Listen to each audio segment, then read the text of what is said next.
Shalom jemaat yang terkasih, kembali lagi dalam Renungan Gema. Hari ini adalah yang ketiga dari 4 makna damai yang ingin saya jelaskan.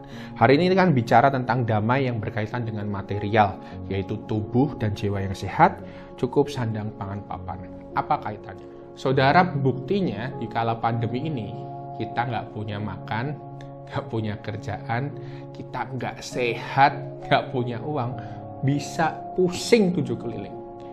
Damai hilang rasanya, padahal sebenarnya Tuhan menyertai Anda. Tapi fokus kita hilang begitu saja. Kenapa demikian? Karena shalom dalam bahasa Yunani itu diterjemahkan juga dari Irene atau kedamaian, kesejahteraan, kesehatan, hugianinein atau keadaan yang baik dan sehat, dan soteria atau pembebasan, keselamatan, dan kesembuhan. Artinya kesehatan, cukup pangan, cukup papan, pekerjaan dan lainnya itu mempengaruhi hidup kita, dimensinya sampai di sana. Lantas apa kata firman Tuhan tentang itu? Matius 25 ayat yang ke-37 dan seterusnya berkata demikian. Maka orang-orang benar itu akan menjawab dia, katanya, Tuhan, bila manakah kami melihat engkau lapar dan kami memberi engkau makan, atau haus dan kami memberi engkau minum? Bila manakah kami melihat engkau sebagai orang asing dan memberi engkau tumpangan atau telanjang dan kami memberi engkau pakaian? Bagaimanakah kami melihat engkau sakit dan dalam penjara dan kami mengunjungi engkau? Dan raja itu menjawab mereka, Aku berkata kepadamu, sesungguhnya segala sesuatu yang kamu lakukan untuk salah seorang dari saudaraku yang paling hina ini, kamu telah melakukannya untuk aku. Artinya saudara, Tuhan pun juga tahu saat kita tidak punya kecukupan dalam sandang, pangan, pakaian, keadaan, ada damai sejahtera yang hilang. Tapi itu bukan sumber sejahtera yang utama. Kita tahu dari pembahasan pertama, damai sejahtera itu hanyalah saat hidup kita terpusat sama Tuhan. Dan itu menggerakkan kita untuk jadi pribadi yang punya moral dan benar. Dan saat kita punya moral yang benar, kita juga tidak sekedar mementingkan diri kita sendiri, tapi keluar untuk mementingkan juga saudara kita yang lain. Kita diajak peduli, diajak berbelas kasih untuk membantu mereka mencukupkan apa yang dibutuhkan. Saudara, di saat pandemi ini ada banyak orang yang membutuhkan bantuan kita untuk mencukupkan kebutuhan. Katanya adalah mencukupkan, bukan melimpahkan. Artinya kita diajak untuk hidup berkecukupan juga, hidup sederhana untuk menolong mereka supaya memenuhi damai sejahtera saat mereka punya kecukupan di dalam sandang, pangan, papan, dan kesehatan. Inilah panggilan kita sebagai orang Kristen untuk jadi orang yang membawa damai juga untuk sesama kita di dalam material mereka.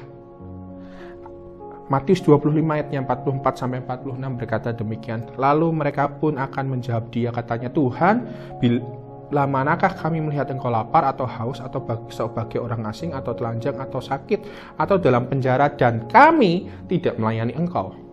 Maka ia akan menjawab mereka, Aku berkata kepadamu, sesungguhnya segala sesuatu yang tidak kamu lakukan untuk salah seorang dari yang paling hina ini, kamu tidak melakukannya juga untuk aku. Dan mereka ini akan masuk ke tempat siksaan yang kekal, tetapi orang benar ke dalam kehidupan kekal.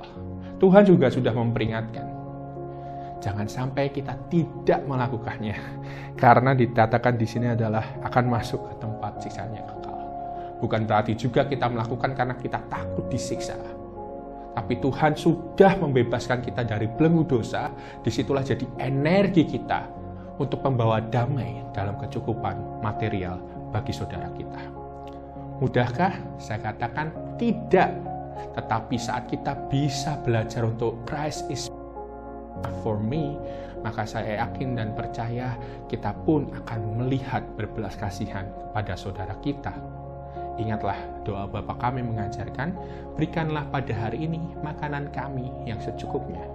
Kecukupan menjadi standar kita untuk hidup dalam damai sejahtera, bukan berpusat kepada material, uang, penghasilan, makanan, dan kekhawatiran akan dunia yang minta untuk kita. Tetapi kecukupanlah yang akan menjadi sumber damai sejahtera saudara, dan saudara akan mampu juga berbelas kasih pada yang lain. Selamat untuk mencoba menjadi pembawa damai bagi sesama kita. Mari kita berdoa.